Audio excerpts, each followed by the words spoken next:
صلی اللہ علی محمد صلی اللہ علیہ وسلم موجود ہے کہ اس زمانے میں اب تک بھی ہے عرب لوگوں میں مناطق کے حارہ میں جتنے گرم علاقے ہیں وہاں عورتوں کا بھی ختان ہوتا ہے۔ اسی لیے ایک روایت میں آتا ہے کہ ام عطیہ ایک عورت تھی جو ختان کرتی تھی، تو حضور پاک نے اس کو نصیحت کی کہ تم ختان تو کرتی ہو لیکن لا تنحکی، زیادہ نیچے نہ کاٹا کرو، زیادہ گہرا زخم نہ ہو، تھوڑا سا اوپر سے معمولی سا نقصہ ہے نا احزار الزوج، تاکہ وہ خامد کے لیے عورت جو ہے اور زیادہ پسندیدہ ہو جاتی ہے۔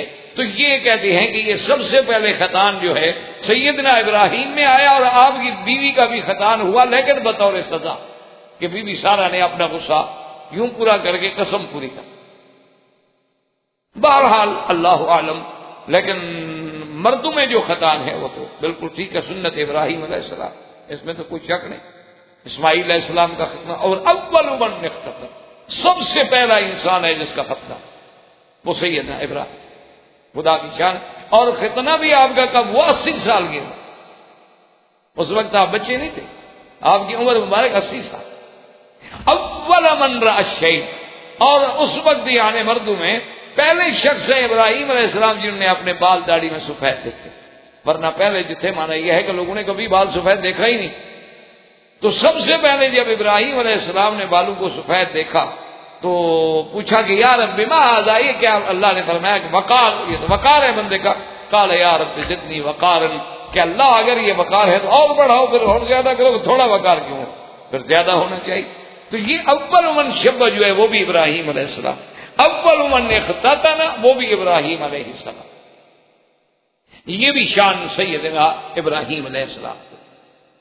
اب آگے دو روایات، اکثر روایات میں تو یہ ذکر ہے کہ جب بی بی سارہ اور بی بی ہاجرہ کا آپس میں تباغت ہو گیا اور سیدنا اسماعیل علیہ السلام کی جب ولادت ہوئی، اور اللہ تبارک و تعالیٰ نے ولادت اسماعیل علیہ السلام پہ بڑی خوشخبریاں ابراہیم علیہ السلام کو ملی کہ یہ تو وہ بیٹا ہے کہ جس کی ذریت میں نبی آئے گا محمد الرسول، اور جو خاتم الانبیاء ہو، اور پھر اس کی ذریت میں 12 عظیما، کہ 12 بڑے سردار گزرے، اور اسی کی تائید میں وہ حدیث مبارک ہے جو سرکار دو عالم سیدنا محمد الرسول اللہ صلی اللہ علیہ وسلم نے فرمایا کہ لا یزال الامر قائما، یہ دین کا حکم ٹھیک رہے گا، اور 12 خلیفہ امام جو ہے 12 خلیفے پیدا ہوں گے، اور کلہم من قریش، وہ سب کے سب ہوں گے قریش سے۔ جب قریش سے ہوں گے تو اولاد اسماعیل ہو گئی۔ اچھا، وہ 12 خلفاء جو ہیں، خلفاء 12، ایک تو ہمارے شیعہ حضرات نے 12 امام بنا رکھے ہیں نا، انہوں نے بھی 12 امام، اور پھر 6 امام، ان کے بھی یعنی 2 بڑے فرقے جو ہیں، ایک فرقہ 12 امام مانتا ہے، ایک 6 امام۔ 12 امام جو یہ مانتے ہیں، یہ تو شروع ہی حضرت علی سے کرتے ہیں، کیونکہ پہلا امام حضرت علی تھے، اور اس کے بعد آخری منتظر ہیں، سرداب میں غار میں بیٹھے ہیں، محمد بن حسن العسکری کی اولاد ہیں جو امام غائب ہے، اور یہ زمانہ غیبوبت کبریٰ کا ہے۔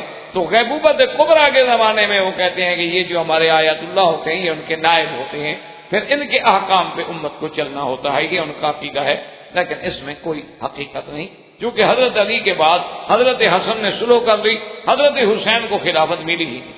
اچھا، پھر جن کو وہ 12 امام بناتے ہیں وہ تو کبھی مسجد میں بھی امام نہیں رہے، یعنی اتنا بڑا جھوٹ بولے آدمی۔ بھائی امامت کے لیے آخر کوئی حکومت تو ہو۔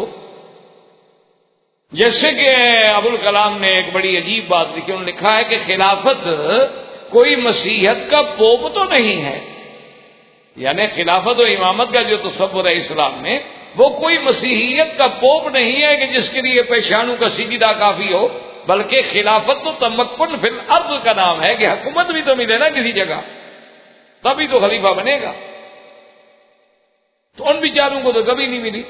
تو اصل 12 امام مراد کیا ہیں کہ حضرت ابو بکر سے شروع ہوں گے اور حضرت حسن تک آئیں گے، پھر آگے بعض بنو العباس ہیں اور بعض بنو امیہ سے ہیں، اور اسی طرح عمر ابن عبدالعزیز ہیں۔ یہ ضروری تو نہیں کہ 12 ایک دوسرے کے ساتھ آئیں، 12 پورے ہونے ہیں قیامت سے پہلے، اور وہ تقریباً جو ہے علماء نے لکھا ہے کہ پورے ہو گئے، لیکن جو روافض کہتے ہیں وہ بات جو ہے بالکل بغیر کسی دلیل اور بغیر کسی حجت۔ اب علماء نے لکھا ہے کہ جب بی بی سارہ کا حضرت اسماعیل علیہ السلام کی ولادت کے بعد فطری بات ہے کہ ابراہیم علیہ السلام کی توجہ جو تھی وہ بی بی ہاجرہ کے ساتھ زیادہ ہو گئی کہ اب وہ بچے کی ماں بن گئی، اور پھر بچے کا ملنا، بچے کی خبر گیری کرنا، تو وہ بھی تو وقت زیادہ اسی بیوی کو ملے گا، تو اس سے بی بی سارہ کا غصہ اور تیز ہوتا گیا۔ تو اس لیے حضرت نے سوچا کہ میں اس بیوی کو اور بچے کو کہیں دور جا کے چھوڑا۔ اور بعض علماء فرماتے ہیں کہ حضرت ابراہیم علیہ السلام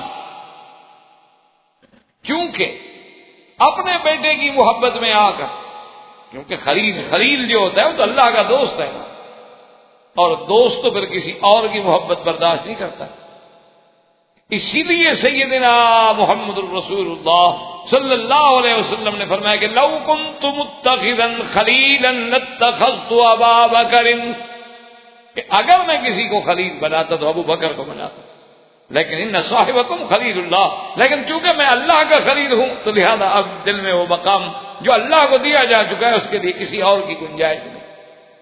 تو اب خلیل اللہ ابراہیم علیہ السلام بھی خلیل اللہ ہے، تو خلیل اللہ اور محبت چاہے بیٹے سے ہو چاہے بیوی سے ہو، تو کہتے ہیں کہ اللہ تبارک و تعالیٰ کا جلال تھا کہ امتحان میں آ گئے، اللہ نے حکم دیا کہ اپنے بیوی بیٹے کو لے جاؤ اور ایک جگہ پہ چھوڑو، کہاں چھوڑنا، کہا بس تم چلو، اب ہم خود ہدایت کریں۔ تو صحیح اب ہو سکتا ہے کہ یہ دونوں باتیں تھیں، یعنی بی بی سارہ بھی غصے میں تھی، اور ادھر اللہ تبارک و تعالیٰ کے مقام جو تھا اس کی عظمت کو یہ گوارا نہ ہوا کہ خلیل میرا ہو اور پیار بیٹوں سے کرے اولاد سے کرے۔ تو دونوں باتیں جب جمع ہو گئیں، حکم ہوا، تو اب ابراہیم علیہ السلام اپنی بیوی کو اپنے بچے کو لے کے آئے، چلتے چلتے چلتے اللہ تبارک و تعالیٰ کے حکم کے مطابق جہاں اب اللہ کا کعبہ ہے اور اس کے سامنے جہاں زمزم کا کنواں ہے، اسی جگہ تھوڑی سی ایک اونچی جگہ تھی، انددوھا فوق زمزم، اس مقام پہ آ کے انہوں نے سواری روک دی۔ اللہ کا حکم یہی تھا، وہیں اپنے بیوی بچے کو اتار، اور بات بھی یہی سمجھ آتی اور روایات سے تصدیق بھی یہی ہوتی ہے، ورنہ اللہ کا نبی اتنا کمزور نہیں ہو سکتا کہ بھی ایک بیوی ناراض ہو جائے تو دوسری بیوی کو اتنا دور نکال دے، یہ تو شان نبوت کے خلاف۔ اور دوسری بات یہ ہے کہ یہ تو صحیح روایات میں موجود ہے کہ جب سیدنا ابراہیم الخلیل علیہ السلام نے اپنی بیوی اور بیٹے کو مکہ یہاں سرزمین کعبہ میں چھوڑا تو چلنے لگے تو سلام نہیں، بات نہیں، بتایا نہیں، تو بی بی صاحبہ تو دوڑی پیچھے کہ ابراہیم کیا کر رہے ہو؟ تو اگر صرف بی بی سارہ کا غصہ ہوتا، اب تو بی بی سارہ نہیں دیکھ رہی، اب تو اپنی بیوی کو ملتے ہیں، اپنے بچے کو چومتے ہیں، ملتے ہیں، بات کرتے ہیں، بھی گھر میں لڑائی کا خطرہ تھا اس لیے میں نے آپ کو دور کر دیا ہے، آپ دور رہیں، وہ بھی دور رہیں، وہ شام میں ہوں گی، آپ مکے میں ہوں گی، میں آتا جاتا رہوں گا، جھگڑا نہ ہو۔ لیکن ابراہیم علیہ السلام تو بولتے بھی نہیں، چپ، کیونکہ اللہ نے حکم نہیں دیا بولنے۔ اسی لیے صحیح روایات کے اندر یہ بات موجود ہے کہ ابراہیم علیہ السلام چلتے گئے اور بی بی پیچھے دوڑتی گئی دوڑتی گئی دوڑتی گئی، حتیٰ کہ جنت المعلیٰ جہاں اب قبرستان ہے، تو اس مقام تک جب پہنچی، ابراہیم علیہ السلام خاموش ہیں، تو بی بی صاحبہ کھڑی ہوئی اور نے کہا کہ اللہ امرک بہذا، ابراہیم یہ تو بتاؤ تمہارا ذاتی غصہ ہے یا اللہ کا حکم ہے؟ تم جو ہمیں چھوڑ کے جا رہے ہو وادٍ غیر ذی زرع، ایک ایسی وادی جہاں کچھ نہیں، جہاں پانی نہیں، جہاں زرع نہیں، جہاں جانور نہیں، جہاں کوئی بندہ نہیں بولنے والا، تو یہ کیا ہے؟ آپ کو اللہ نے حکم دیا ہے یا خود ناراض ہیں؟ تو اللہ نے حکم دیا کہ ابراہیم جواب دے دو، تو فرمایا کہ ہاں ان اللہ امرنی بہذا، میرے اللہ کا حکم ہے۔ تو حدیث مبارک میں آتا ہے کہ بی بی صاحبہ فوراً رک گئی، کہا اذا لا یضیعنا، کہ اگر یہ اللہ کا حکم ہے تو پھر اللہ ہمیں ضائع نہیں کریں گے، اللہ ہماری حفاظت کریں گے۔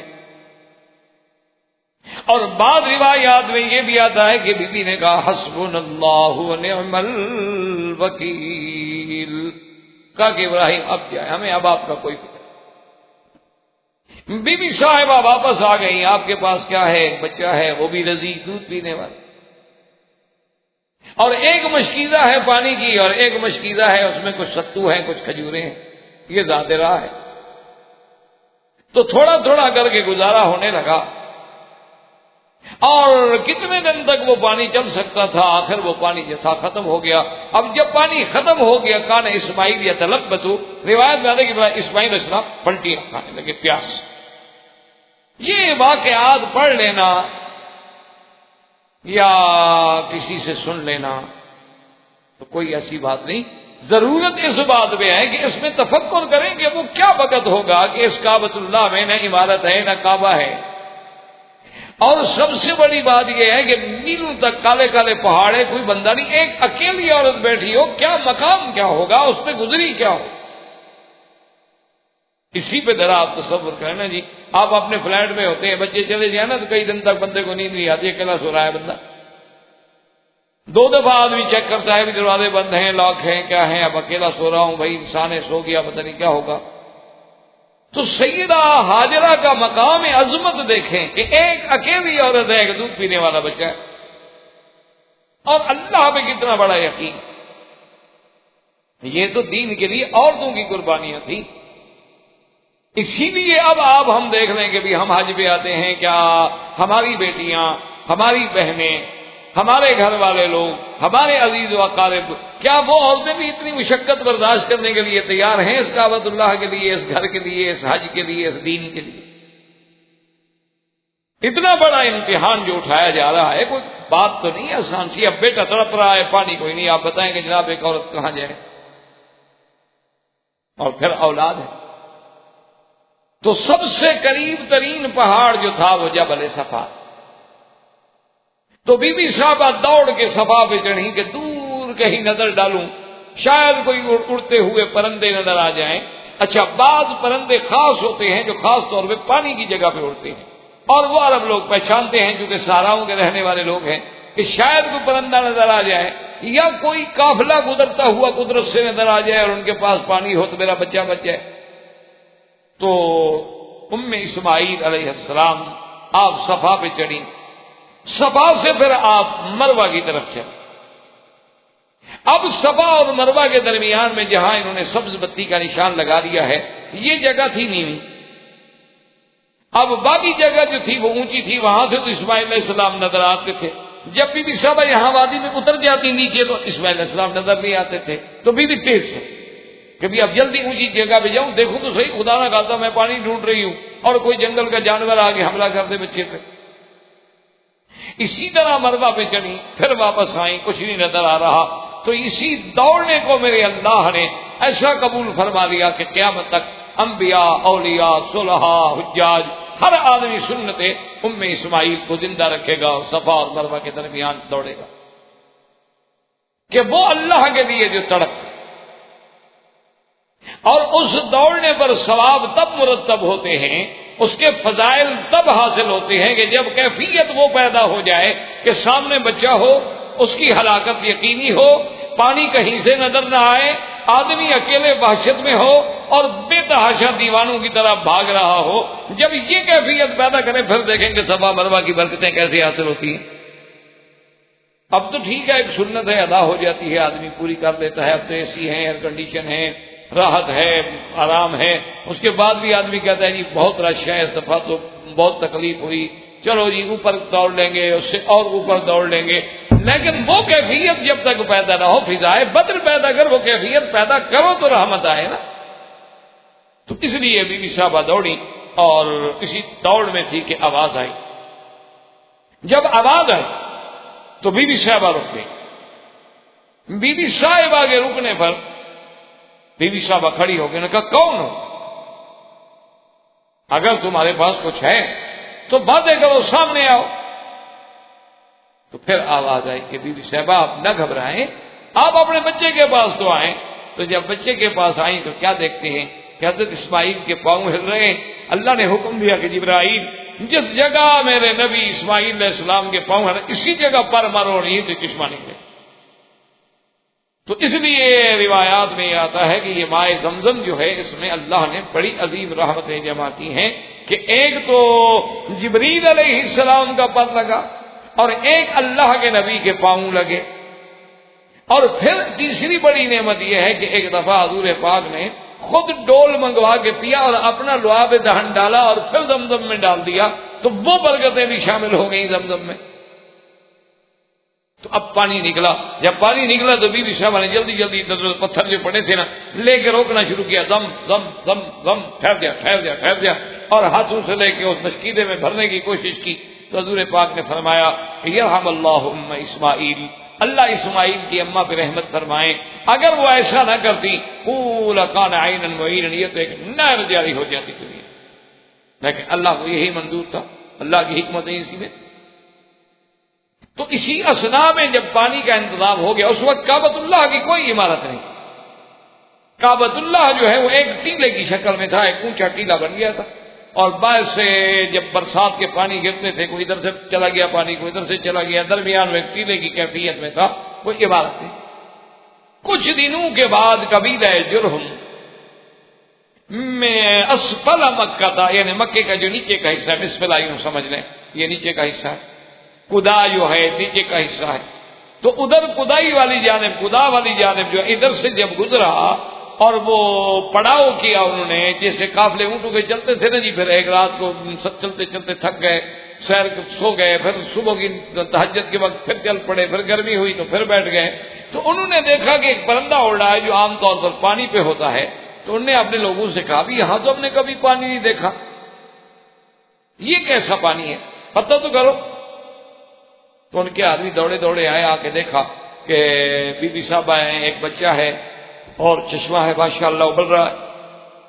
تو انہوں نے بھی پانی بھرا اور اپنے ساتھیوں کے لیے بھی لے گئے, اور ان کو بتا بھی دیا کہ بھی وہاں تو ایک بڑا عجیب چشمہ اور عجیب پانی. تو اب جرہم والے جو تھے وہ سب کے سب آ گئے بی بی صاحبہ کے پاس, اور آگے کہنے لگے کہ اماں اگر تم ہمیں اجازت دے دو, ناراض نہ ہوں, ہمیں رخصت دے دو, تو ہم لوگ آپ کے ساتھ یہاں آباد ہو جائیں, یہاں ٹھہر جائیں. ہم بھی تو سفر اسی لیے کر رہے ہیں کہ کہیں کوئی جگہ ملے اچھی تو بیٹھ جائیں.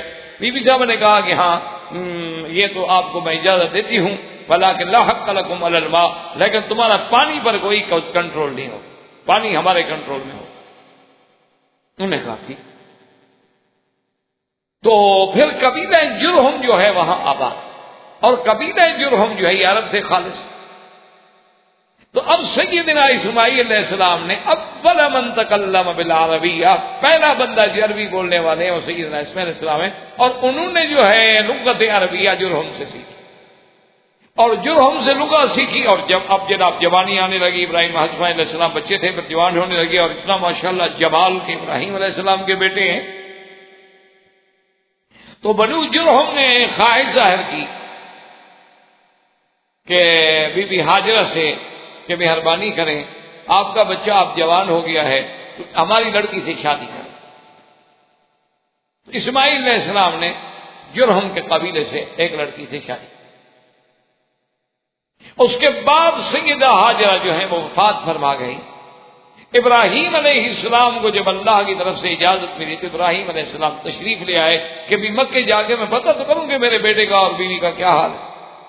اب اس میں دو روایات ہیں. بعض علماء یہ لکھتے ہیں کہ ابراہیم علیہ السلام کے لیے یہ معجزہ تھا کہ اللہ تبارک و تعالیٰ ان کو زمین کو لپیٹ دیتے تھے, مختصر ہو جاتی تھی زمین, ان کو شام اور بیت المقدس سے مکے کا سفر جو ہے مشکل نہیں ہوتا تھا, تو جلدی طے ہو جاتا تھا. جیسے حضور صلی اللہ علیہ وسلم کے معجزہ ہے, آپ کے لیے زمین لپیٹ دی جاتی تھی. اور بعض روایات میں ہے کہ نہیں آپ براق پہ تشریف لاتے تھے, اور بعض روایات میں ہے کہ نہیں آپ اپنی اسی عام سواری پہ تشریف لاتے تھے. آپ تشریف لے آئے, آگے مکے پتہ کیا بی بی حاجہ فوت ہو چکی تھی. حضرت اسماعیل کے بارے میں پوچھا, انہوں نے کہا اسماعیل علیہ السلام شکار پہ گئے, اور پوچھا بھی تم کون ہے, اس نے کہا میں اسماعیل علیہ السلام کی بیوی. اچھا کیا حال ہے, کیسا گزارا ہو رہا ہے؟ انہوں نے کہا کیا پوچھتے ہو, فی ضیق و شدۃ, ہم تو بہت تنگ ہیں. آپ نے کہا کیوں؟ تو انہوں نے کہا ہے کیا ہمارے پاس, یہ پانی ہے, اور کبھی اسماعیل علیہ السلام شکار کر کے کبھی جانور مل گیا, کبھی کو پرندہ مل گیا, انڈا ملا, یا بس کوئی گوشت ہے وہ آگ پہ پکا لو اور پانی پی لو. فرمایا اچھا. تو فرمایا کہ اچھا میں تو جاتا ہوں, لیکن جب تمہارا خامد حضرت اسماعیل علیہ السلام آ جائیں, فقر السلام, انہیں سلام کہنا کہ ایک بندہ آیا تھا, ایسے بوڑھا بزرگ تھا, سلام کہہ رہے تھے آپ کو, اور یہ بھی کہہ رہے تھے کہ غیر اتب ضبابک, اپنے دروازے کی چوکٹ جو ہے بدل ڈال. حضرت ابراہیم السلام چلے گئے. حضرت اسماعیل علیہ السلام کئی دنوں کے بعد شکار سے جب واپس آئے تو انہیں کچھ عجیب عجیب سا لگا. انہوں نے کہا کوئی آیا تھا ہمارے گھر میں؟ کچھ ایسے معلوم ہوتا ہے صاحب اگر نبی گھر میں آیا ہو تو مذاق تو نہیں رہتی. حضور پاک جہاں سے گزر جاتے تھے صحابہ کہتے ہیں میں پوچھنا نہیں پڑتا تھا، وہ گلیاں خود بتاتی تھی کہ حضور یہاں سے گزرے. خوشبو ہوتی تھی. اللہ کے نبی کہیں سے گزر جائیں، انبیاء علیہم السلام کہیں سے گزر جائیں، پیغمبر اللہ کا پیغمبر جب گزر جائے، اللہ کے نبی سیدنا سرکار دو عالم سیدنا محمد الرسول اللہ صلی اللہ علیہ وسلم کے پسینے میں بھی اللہ نے اتنی خوشبو رکھی تھی کہ عطر بھی مقابلہ نہیں کر سکتا. تو سیدنا ابراہیم الخلیل چلے گئے، واپس آئے. اسماعیل علیہ السلام پوچھا، انہوں نے کہا کہ ہاں ایک بزرگ آئے تھے، ایسے سفید ریش تھے، اور انہوں نے آ کے ہم سے پوچھا تھا، خیرافیت پوچھی، آپ کا پوچھا، میں نے بتایا کہ ہمارے ساتھ تو اسی طرح بس ما عندنا الا الماء واللحم. اور انہوں نے کہا کہ اچھا ہو گئی، پیغام کوئی بات تو نہیں کہہ کے گئے؟ انہوں نے کہا انہوں نے یہی کہا تھا کہ جب تمہارا شوہر آ جائے تو میرے سلام کہہ دینا اور کہنا غیر عتبۃ بابک، اپنے دروازے کی چوکٹ کو بدل جا. کہا اچھا. اور نے کہا دیکھو بات سنو، وہ جو آئے تھے نا وہ میرے والد تھے ابراہیم الخلیل، اور جو پیغام انہوں نے دیا ہے مانا یہ تھا کہ ایسی بیوی کو چھوڑ دو، لہذا الحقی باہلک، میں نے تمہیں طلاق دیا، جاؤ اپنے گھر. ختم. نبی کے گھر میں ایسی عورت ہو کہ وہ اللہ کا شکوہ کرے، اللہ کا شکر ادا نہ کرے کہ ہم تکلیف میں، اللہ تکلیف دے تو الحمدللہ اور راحت دے تو الحمدللہ. اب حضرت اسماعیل علیہ السلام نے اور شہر. پھر کئی دنوں کے بعد سیدنا ابراہیم الخلیل علیہ السلام دوبارہ. اچھا خدا کی قدرت یہ ہے کہ پھر بھی نہیں ملے ابراہیم اسماعیل علیہ السلام. آپ نے ان کی بیوی سے پوچھا کہ بھئی کیسے گزر رہی ہے؟ انہوں نے کہا جی الحمدللہ بڑے مزے میں. پہلے کا حال تو سن چکی تھی نا بیچاری کہ پہلی بیوی کے ساتھ کیا ہوا ہے، یا ویسے بھی صابر شاکر ہوگی اللہ عالم. انہوں نے کہا ہم تو بڑے مزے میں ہیں جی، ماشاءاللہ تازے گوشت ملتے ہیں، زمزم کا پانی ہمیں ملتا ہے، اور کیا چاہیے. تو آپ نے کہا کہ اچھا جب اسماعیل آئیں میرے سلام کہنا اور کہنا ثبت عتبۃ بابک، اس دروازے کی چوکٹ کو سالم رکھو. اور تھوڑا دور آ کے آپ نے دعا مانگی کہ اللہم بارک لہم فی مائہم ولحم، کہ یا اللہ ان کو پانی میں اور گوشت میں برکت عطا فرما. حضور صلی اللہ علیہ وسلم نے فرمایا کہ لو کان الحب، اگر اس وقت بھی یہ گندم یا روٹی کا مسئلہ بھی ہوتا تو ابراہیم کی دعا لگ جاتی، لیکن اس وقت تھا ہی گوشت اور پانی، تو ابراہیم علیہ السلام نے صرف گوشت اور پانی کے لیے دعا کی. اس لیے علماء نے لکھا ہے کہ دنیا کے کسی ملک میں کسی بندے کو گوشت اور پانی اتنا موافق نہیں آ سکتا جتنا مکے میں آ. یعنی آپ کسی اور ملک میں چلے جائیں، آپ 2 مہینے رات دن گوشت کھائیں تو انشاءاللہ آپ پھر دیکھیں کیا ہوگا. یہاں 10 سال کھاتے رہیں کچھ نہیں ہوگا. ابراہیم علیہ السلام کی دعا ہے. اب سیدنا ابراہیم علیہ السلام پھر چلے گئے. پھر تیسری دفعہ جب ابراہیم علیہ السلام آئے، ان اسماعیل یبری نبلا، آپ بیٹھے ہوئے تیر بنا رہے تھے. اب حضرت ابراہیم علیہ السلام نے دیکھا تو پھر آپ کو پتا ہے کہ والد اور ولد میں، اور والد بھی خلیل اللہ ہو اور بیٹا بھی اسماعیل ہو تو کس محبت سے وہ ملے ہوں گے، اور وہ جو وقت لقاء ہوگا وہ کیا حال ہوگا. بڑی ملاقات کے بعد، خوش ہونے کے بعد ابراہیم علیہ السلام نے فرمایا کہ بیٹا اللہ کی حکمتیں ہیں، یہ سب اللہ کا حکم ہے، اور اب اللہ نے ہمیں حکم دیا ہے کہ اس جگہ خدا کا گھر بنا. حضرت اسماعیل علیہ السلام نے کہا ابا جان بالکل جو چاہیں، جو حکم ہو ہم تعمیل کرنے کے لیے تیار. تو بنا کعبہ جو ہے سیدنا ابراہیم الخلیل علیہ السلام نے، اب بعض کتابوں میں آتا ہے کہ انہوں نے اللہ سے سوال کیا کہ اللہ میاں مجھے تو نہیں پتا نا کہ کعبہ شریف کتنا طول ہے، کتنا عرض ہے، کتنا چوڑا ہے، کتنا، تو میں کہاں بناؤں؟ یہ تو ٹھیک ہے کہ وہ جگہ موجود ہے، ٹیلا موجود ہے، کیونکہ وہ تو ابراہیم علیہ السلام سے پہلے موجود ہے. حضرت آدم علیہ السلام نے سب سے پہلے یہاں جو ہے خیمہ مارا، خیمہ گاڑا کعبۃ اللہ کی جگہ پر. پھر آہستہ آہستہ یہاں ایسے گول قبہ بنا، پھر عمارت بنی لیکن چھت نہیں ہوتی تھی. کئی ادوار گزرے اللہ کے کعبے پر. تو کعبۃ اللہ والی عظمت جو ہے اللہ کے گھر کی وہ تو موجود تھی. اس لیے ابراہیم علیہ السلام جب بچوں کو بٹھا رہے ہیں اس وقت بھی یہی کہا تھا نا کہ انی اسکنت من ذریتی بواد غیر ذی زرع عند بیتک المحرم، تیرے حرمت والے گھر کے پاس، گھر تو تھا لیکن عمارت نہیں تھی۔ تو بعض کتب میں یہی آتا ہے کہ اللہ نے فرمایا کہ ابراہیم ہم بادلوں کا سایہ کر دیتے ہیں، جہاں جہاں سایہ ہے نشان لگا لو، یہی میرا کام ہے۔ اور اس کے بعد اب حضرت ابراہیم علیہ السلام نے اور اسماعیل علیہ السلام نے مل کے بنا کعبہ شروع کی، جس کو قرآن نے ذکر کیا ہے کہ وَإِذْ يَرْفَعُ إِبْرَاهِيمُ الْقَوَاعِدَ وَإِذْ يَرْفَعُ إِبْرَاهِيمُ الْقَوَاعِدَ مِنَ الْبَيْتِ وَإِسْمَاعِيلُ رَبَّنَا تَقَبَّلْ مِنَّا إِنَّكَ أَنْتَ السَّمِيعُ الْعَلِيمُ۔ اب باپ بیٹا جو ہیں اللہ کے گھر بنا رہے ہیں اور اللہ سے دعائیں بھی کر رہے ہیں، اور سیدنا ابراہیم معمار بنے ہوئے ہیں اور سیدنا اسماعیل جو ہے وہ مزدور بنے ہوئے ہیں۔ اس گھر کے شرف کا اندازہ لگائیں کہ جس کی تعمیر میں اللہ کا نبی معمار ہو اور اللہ کا نبی ہی مزدور ہو۔ اب جب ابراہیم علیہ السلام نے بنا بنانی شروع کی، ذرا تصور کریں کہ اس وقت یہ پتھروں کا لانا، اسی جگہ پر پھر پتھروں کا لگانا، اور کوئی آدمی نہیں، ایک ابراہیم ہے اور ایک اسماعیل ہے۔ یہ تو پیغمبروں کا معجزہ تھا کہ وہ اٹھا کے لے آتے تھے، ورنہ کون پتھر اٹھا سکتا۔ اب جب دیوار اونچی ہو گئی، اتنی اونچی ہو گئی کہ وہاں تک ہاتھ پہنچنا مشکل ہو گیا، وہاں تک آدمی کی رسائی مشکل ہو گئی، تو اب ابراہیم علیہ السلام پریشان ہوئے اور اللہ تبارک و تعالیٰ کا حکم ہوا۔ آپ نے فرمایا اسماعیل علیہ السلام سے کہ پتھر ایسا تلاش کر لیتے ہیں کہ کچھ تو اونچا ہو جس میں ہم کھڑے ہو جائیں، لیکن اللہ کو یہی منظور تھا کہ یہی پتھر ہو۔ اسماعیل علیہ السلام اسی پتھر کو اٹھا کے لے آئے جو آج بھی مقام ابراہیم کہلاتا۔ اور سیدنا ابراہیم علیہ السلام جب اس پتھر پہ کھڑے ہوئے، اب اللہ تبارک و تعالیٰ کے گھر کی تعمیر کرنی شروع کی، تو آپ کے پاؤں مبارک میں چونکہ جوتا نہیں تھا، تو یہ بھی معجزہ تھا پیغمبر کا کہ آپ کے پاؤں جو تھے پتھر میں گھپ گئے، تاکہ وہ نشان، وہ علامت، وہ یادگار جو ہے قیامت تک قائم رہے، تاکہ امتیاز کیا جا سکے کہ وہ حجر ابراہیم کون سا ہے، دیگر احجار سے اس کو علیحدہ کیا جا سکے۔ تو اس سے بنا کعبہ سیدنا ابراہیم اور سیدنا اسماعیل علیہ السلام نے شروع فرمائی کہ اللہ کا گھر بنایا جائے، جس کا ذکر اللہ تبارک و تعالی نے سورۃ البقرہ میں اور دیگر سورتوں میں بھی فرمایا ہے۔ تو اللہ تبارک و تعالی آپ کو بھی اور ہمیں بھی صحیح معنوں میں اس گھر میں اور حرمین الشریفین اور اس بلد الامین کے ادب کی توفیق عطا فرمائیں۔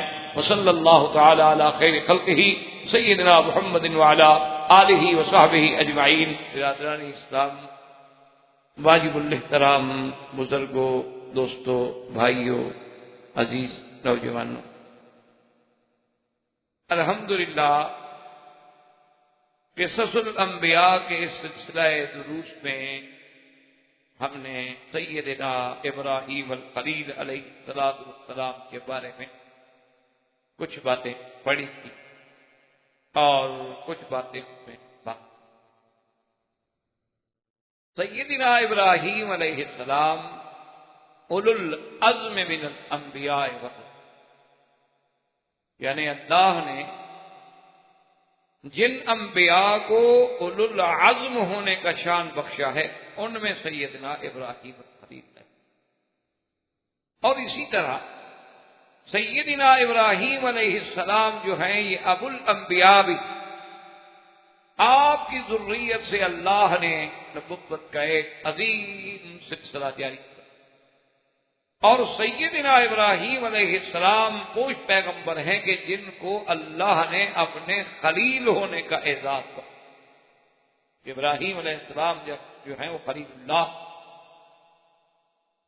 تو اس لیے جب اتنی شان ان کی بڑی ہے تو اللہ نے قرآن میں بھی بڑے مقامات پہ 35 مقامات پر سیدنا ابراہیم علیہ السلام کی قصہ مبارک کو ذکر فرمایا، اور اسی ضمن میں سیدنا ابراہیم علیہ السلام جو ہیں وہ بڑے بڑے عظیم امتحان، اس لیے ایک عرب کے اسکالر نے، ایک عرب کے بہت بڑے مورخ نے بڑی عجیب بات لکھی ہے اپنی زبان میں۔ اس نے کہا ہے کہ ابراہیم علیہ السلام وہ انسان ہے الذی بذل نفسہ للنیران وبذل ولدہ للقربان ومالہ للضیفہ.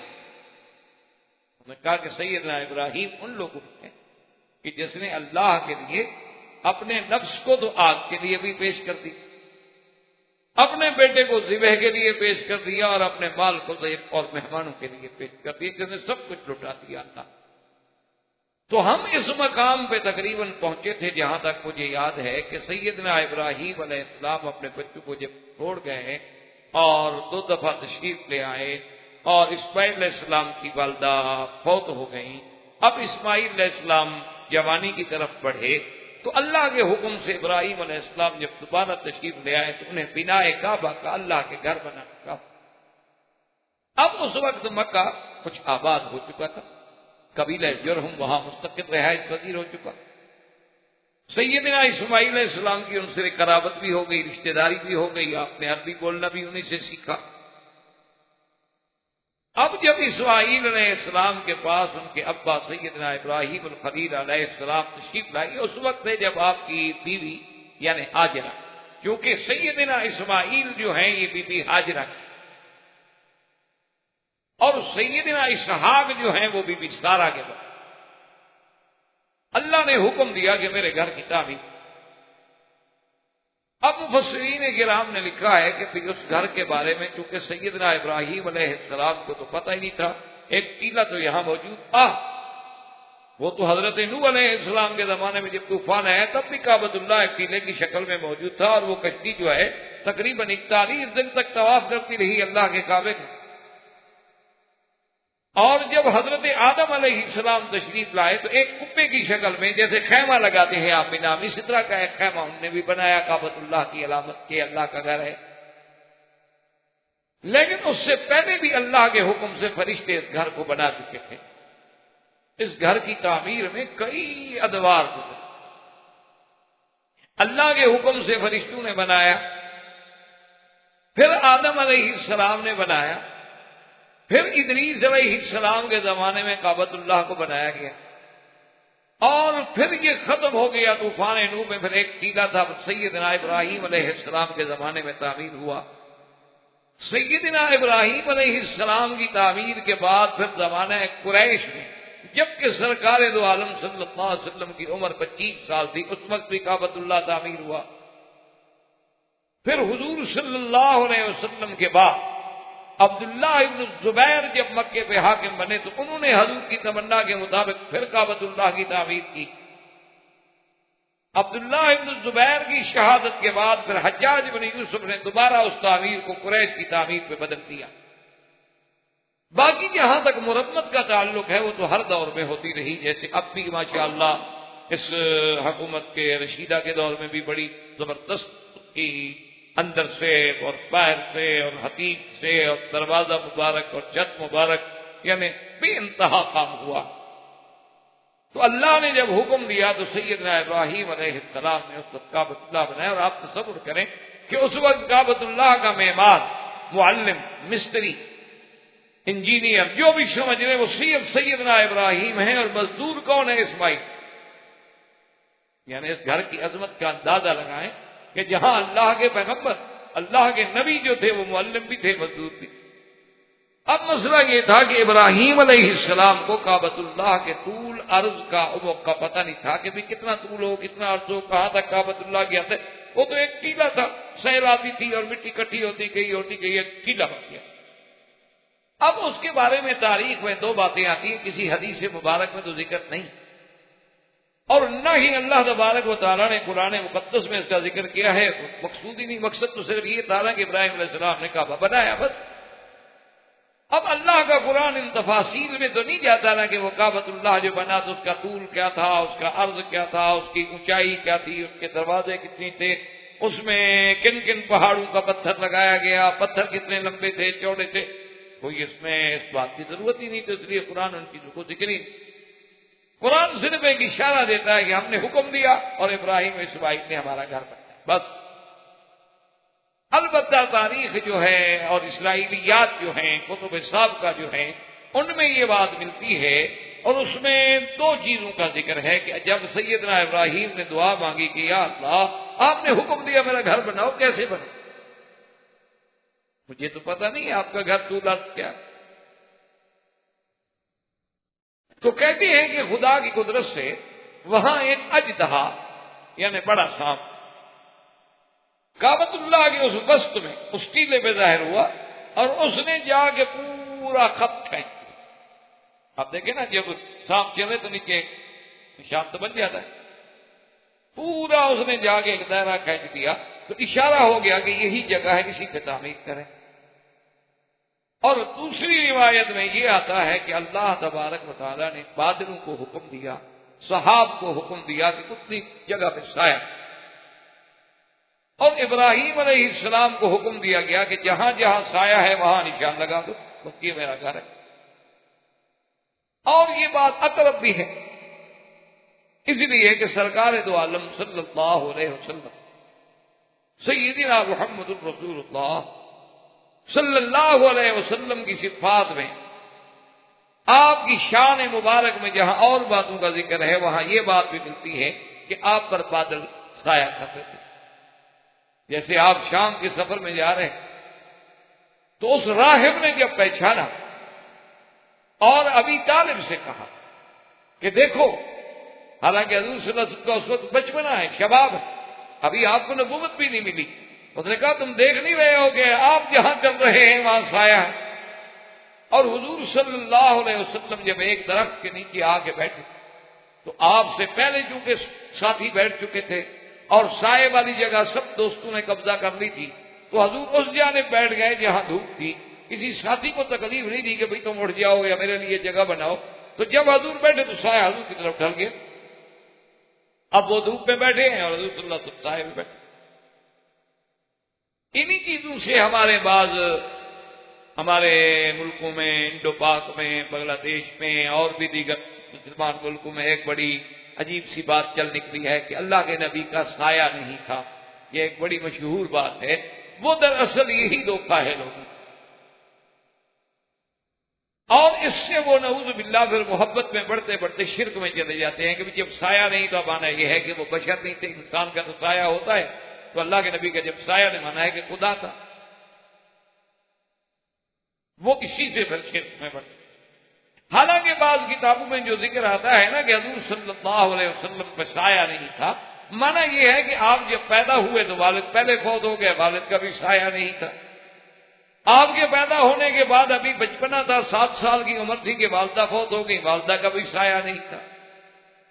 حضور صلی اللہ علیہ وسلم کی ابتدائی تربیت جو ہے اور خدمت کے لیے عبد المطلب آئے، وہ بھی فوت ہو گئے۔ ابھی طالب کا دور آیا تو غربت کا دور ہے،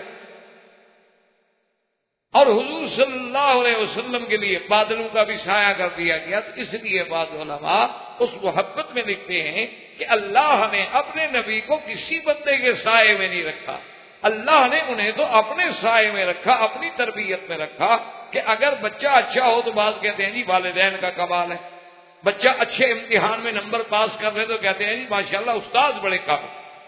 اللہ نے فرمایا ہم اپنے نبی کے ذمے یہ ایسی کوئی بات رہنے بھی نہیں دیتے تاکہ ان کی تربیت کا براہ راست میری ذات کے ساتھ تعلق ہو کہ علم یجد کا یتیمن فآ، ہم نے آپ کو حفاظت کی، ہم نے تربیت کی، تاکہ جو بھی اعزاز ملے وہ میرے نبی کو ملے، وہ کسی باپ کی طرف، دادے کی طرف، چاچے کی طرف، استاد کی طرف، معلم کی طرف منتقل ہی نہ ہو سکے، بلکہ النبی الامی کسی کے پاس نہیں پڑھے اور ساری دنیا کو پڑھا دیا۔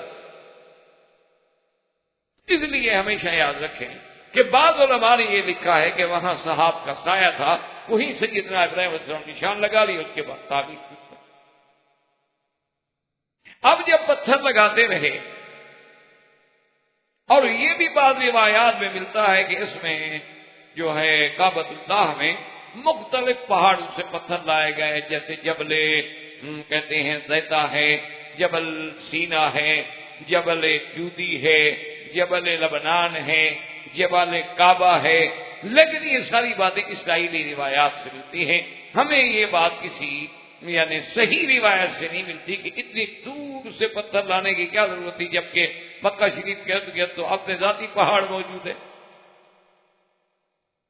اور نہ کسی دور میں ایسا پتھر دیکھا گیا ہے کہ جی اس میں سنگ مرمر لگایا گیا ہو، یا سنگ ساباق لگایا گیا ہو، یا سنگ احمر لگایا گیا ہو، یا کوئی خاص ٹھنڈا پتھر لگایا گیا. عام سادہ پتھر ہے جو آپ دیکھتے ہیں جب ایام حج میں غلاف مبارک اٹھ جاتا ہے سامنے ظاہر واضح سب دیکھ رہے ہوتے ہیں، آپ بھی دیکھتے ہیں، ہم بھی دیکھتے ہیں. اور بڑے بڑے پتھر ہیں ان کی یعنی پیمائش بھی برابر نہیں، کوئی بڑا ہے کوئی چھوٹا ہے، کوئی بڑا ہے کوئی چھوٹا ہے. اللہ کی کیا. تو جب سیدنا ابراہیم الخلیل علیہ السلام نے اس کعبۃ اللہ کی بنا کی، تو جب تھوڑا سا وہ پہاڑ اونچا، کعبۃ اللہ کی دیواریں اونچی ہو گئی، تو اب سیدنا ابراہیم الخلیل علیہ السلام جو ہیں وہ یعنی پتھر نہیں پہنچا سکتے تھے. تو آپ نے فرمایا حضرت اسماعیل سے کہ بھائی کوئی پتھر تلاش کرے. تو سیدنا ابراہیم علیہ السلام نے بھی تلاش کیا اور اسماعیل علیہ السلام نے بھی تلاش کیا، لیکن کتابوں میں یہ بات موجود ہے کہ یہ بھی خاص ایک پتھر ہے جیسے اللہ نے حجر اسود کو بھیجا جنت سے، اسی طرح یہ مقام ابراہیم کا پتھر جو ہے یہ بھی جبریل علیہ السلام کا. اور اس پتھر کی خصوصیت یہ تھی، اللہ نے اس میں ایسی شان رکھی تھی. دیکھیں نا جی آج تو دنیا کتنا ترقی کر گئی، جدید ٹیکنالوجی میں کہاں آگے بڑھ گئی، چاند پہ ڈیرے ڈال رہی ہے. اب تو ایسی مشینیں نکل آئی ہیں کہ آپ ان کو بٹن دیں، حسب ضرورت وہ اونچی ہو جائیں گی، حسب ضرورت نیچی ہو جائیں گی. لیکن کمال تو یہ ہے کہ نہ مشین ہو، نہ اس کے چلانے کے لیے کسی چلانے والے آپریٹ کرنے کی کسی ضرورت ہو، نہ کوئی ڈرائیور ہو، اور سیدنا ابراہیم خود کھڑے ہو جائیں حکم کریں، پتھر اونچا ہو جائے حکم کریں، خود بخود نیچے ہو جائے. کمال تو یہ ہے. یہ کون سا کمال ہے؟ یہ تو اسباب ہیں، یہ تو اسباب ہوئے نا جی. ایک مشین ہے، اس کو پھر جناب چلانے کے لیے اور مشینیں ہیں، پھر اس کو آپریٹ کرنے کے طریقے ہیں، پر آپ اس کے اوپر بیٹھتے ہیں. اچھا اگر بعض الیکٹرک پہ چلنے والی ہے، بجلی بند تو مشین کھڑی ہے کام نہیں کرتی. بعض کے چلانے کے لیے بیٹری ہے، بیٹری ڈاؤن ہو گئی تو خلاص مشین کھڑی ہوئی ہے کام نہیں کرتی. لیکن یہ معجزہ انبیاء ہے، اسی کا نام معجزہ ہے کہ ہر وہ کام جو ساری دنیا کو عاجز کر دے وہ اللہ کے نبی کے ہاتھ پہ ہو جائے، اسی لیے اس کو کہتے ہیں معجزہ. تو سیدنا ابراہیم علیہ السلام کھڑے ہوتے اونچا ہو جاتا، ضرورت ہوتی نیچے ہو جائے. اور دوسری نشانی یہ ہے کہ حضور صلی اللہ علیہ وسلم کی یہ صحیح حدیثوں میں موجود ہے کہ اس پتھر میں اللہ نے ایک ایسی خاص لچک رکھی تھی کہ سیدنا ابراہیم علیہ السلام کے پاؤں جو تھے وہ اس میں کھپ گئے اور ان کے نشان تھے. ورنہ پتھر میں پاؤں تھوڑا دھنستا، یعنی اگر زمین سخت ہو تو اس میں بھی پاؤں داخل نہیں ہوتا. یعنی مٹی بھی اگر سخت ہو، ہاں کسی جگہ دلدلی زمین ہو، ریتیلی زمین ہو، نرم زمین ہو سکتا ہے کہ آپ کا پاؤں اس میں چلا جائے، لیکن سخت زمین میں پاؤں نہیں جاتا. چیز ہے کہ آپ پتھر پہ پاؤں رکھے اور پاؤں چلا جائے. وجہ کیا ہے کہ اللہ اس کو قیامت تک علامت بنانا چاہتے تھے کہ وہ نشانی ہے. فیہ آیات بینات مقام کے بعد. اب ابراہیم علیہ السلام نے جب اللہ کا گھر بنا لیا، اسی کو اللہ نے قرآن میں ذکر کیا کہ وَإِذْ يَرْفَعُ إِبْرَاهِيمُ الْقَوَاعِدَ مِنَ الْبَيْتِ وَإِسْمَاعِيلُ رَبَّنَا تَقَبَّلْ مِنَّا إِنَّكَ أَنْتَ السَّمِيعُ الْعَلِيمُ. جب ابراہیم علیہ السلام اسماعیل مل کے اس قواعد اس کی بنیادیں اٹھا رہے تھے اور ساتھ دعا کر رہے تھے کہ ربنا تقبل منا، کہ اے پروردگار ہماری اس محنت کو قبول فرما. یہاں سے علماء نے مسئلہ لکھا کہ دیکھو کام کرنے والے اللہ کے نبی ہیں، ایک خلیل اللہ ہے ایک نبی ہے، اور کام بھی اللہ کا کر رہے ہیں. اللہ نے کہا کہ گھر بناؤ، اللہ کا گھر بنا رہے ہیں. اس کے باوجود بھی کہتے ہیں کہ ربنا تقبل منا، اے رب ہمارے قبول فرما. اس لیے علماء نے لکھا ہے کہ کوئی عمل کرو، نماز پڑھو، روزہ رکھو، حج کرو، زکات دو، دعا کرو کہ اللہ قبول فرمائے. کیوں؟ کیا پتا اس میں کوئی ایسی کوتاہی رہ جائے، اس میں ریا آ جائے، اس میں سمعت آ جائے، اس میں شہرت آ جائے، اس کے اندر کوئی دل میں گندا خیال آ جائے تو ساری عبادت، ساری محنت، ساری ریاضت جو ہے اللہ ٹھکرا دے. کیوں؟ وہ تو بادشاہ ہیں، وہ چاہیں تو ہماری ٹوٹی پھوٹی بات بھی قبول فرما لے، اور چاہیں تو بڑے سے بڑے ہم جناب فریاد کرتے رہیں اور نہ سنیں. اس لیے اللہ تبارک و تعالیٰ کے پیغمبروں نے اور ساتھ یہ بھی بتا دیا کہ انک انت السمیع العلیم، کہ دعاؤں کے سننے والا اور اپنے بندوں کے حال کو جاننے والا صرف تیری ذات ہے اور کوئی نہیں. میرا مولا تو سننے والا اور تو جاننے والا ہے. ہماری نیت کو بھی تو جاننے والا ہے کہ ہم خلوص سے تیرا گھر بنا رہے ہیں کہ نہیں بنا. تو جب سیدنا ابراہیم الخلیل علیہ السلام نے گھر بنایا تو اسی دور میں آپ کو حجر اسود کے بارے میں حکم ہوا کہ تلاش کریں، کیونکہ حجر اسود کے بارے میں صحیح روایات یہ ہیں کہ یہ حضرت آدم علیہ السلام کے ساتھ جنت سے لایا. اور جب حجر اسود آیا ہے جنت سے تو اتنی روشن تھا اور اتنی چمک تھی جیسے سورج میں چمک. حدیث مبارک میں آتا ہے کہ سب بدت ہو خطایا بنی آدم، آدم کے بیٹوں کے گناہوں نے اس کو بھی سیاہ. اسی لیے آپ دیکھیں کہ قیامت والے دن کافروں کے چہرے سیاہ، کیونکہ سب سے بڑا گناہ تو کفر و شرک ہے. اس سے بڑا گناہ کیا ہوگا؟ یوم تبیض وجوہ وتسود. اسی طرح گناہ جو ہے، معصیت جو ہے، اس کا دل پہ سیاہ نقطہ لگا. اسی طرح گناہوں کے اثرات، اسی طرح نیکی کے بھی اثرات ہیں. آپ نے دیکھا ہوگا کہ بعض لوگ بالکل سیاہ فام ہیں، سوڈانی ہیں، حبشی ہیں، افریقی ہیں، کسی ملک کے ہیں، بالکل سیاہ رنگ ہے، موٹے موٹے نقوش ہیں، لیکن کثرت ذکر سے اور کثرت عبادت سے اور اللہ تبارک و تعالیٰ کے ذکر سے ان کے چہرے پہ ایسی کشش ہوتی ہے کہ بندے کا دل کرتا ہے کہ میں اس کے پاس بیٹھوں. بعض آدمی بڑے خوبصورت ہوتے ہیں لیکن طبیعت میں نفرت آ جائے. یہ اللہ کی کوئی وجہ کیا اثرات ہے؟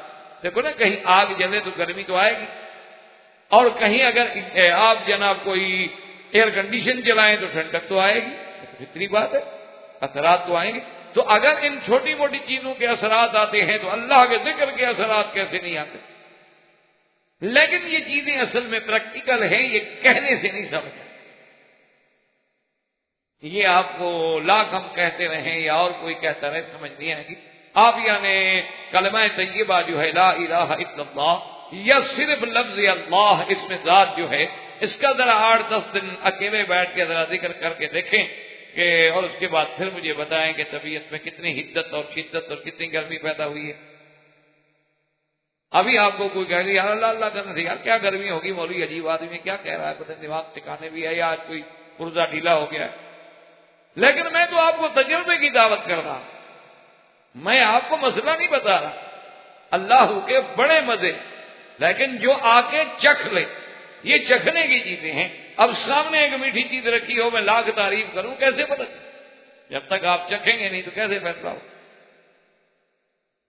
تو یہ جب اللہ تبارک و تعالیٰ کے ذکر کی، اللہ والے ضرب لگاتے ہیں نا اس دل پر جو گندگی اور گناہوں سے بھرا ہوا ہے، اور اس کی جب کثرت ہوتی ہے، اور اس کا یعنی ایسے لوگ تو اب بھی موجود ہیں جو 1 لاکھ 1.5 لاکھ 2 لاکھ کا ذکر روز کر لیتے ہیں،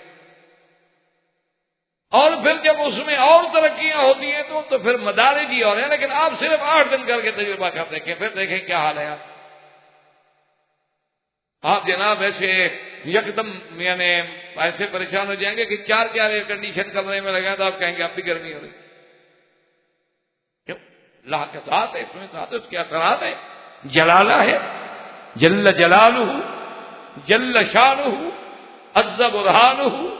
جو لوگ محسوس کرتے ہیں آپ کعبۃ اللہ میں جائیں تو عظیم ایک اللہ کے جلال اور عظمت، اور اگر مدینہ منورہ میں جائیں تو آپ کو ایک جمال محسوس ہوگا.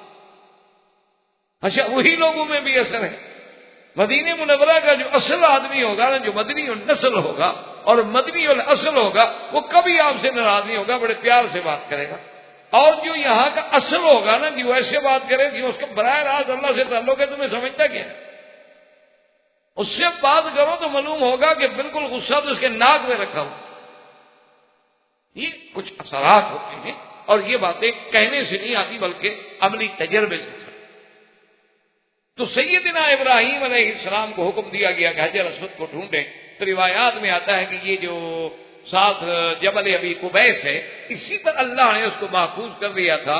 اب سیدنا ابراہیم اور اسماعیل علیہ السلام ڈھونڈ رہے ہیں. کیسے ڈھونڈیں؟ کیا پتہ لگے بھی جب حجر اسود کا اٹھ رہا ہے آواز آئی کہ میں تو ادھر ہوں، کہاں ڈھونڈ رہے ہیں. اور بعض روایات میں ہے کہ جبریل علیہ السلام کو حکم ہوا وہ اس وقت بھی ہند میں موجود تھا حضرت آدم علیہ السلام کے ساتھ، وہیں سے اس کو لایا گیا اور حضرت ابراہیم علیہ السلام کو پہنچایا گیا، اور حضرت ابراہیم علیہ السلام نے حجر اسود کو اسی کونے میں رکھا۔ یہ سب اللہ کے حکم۔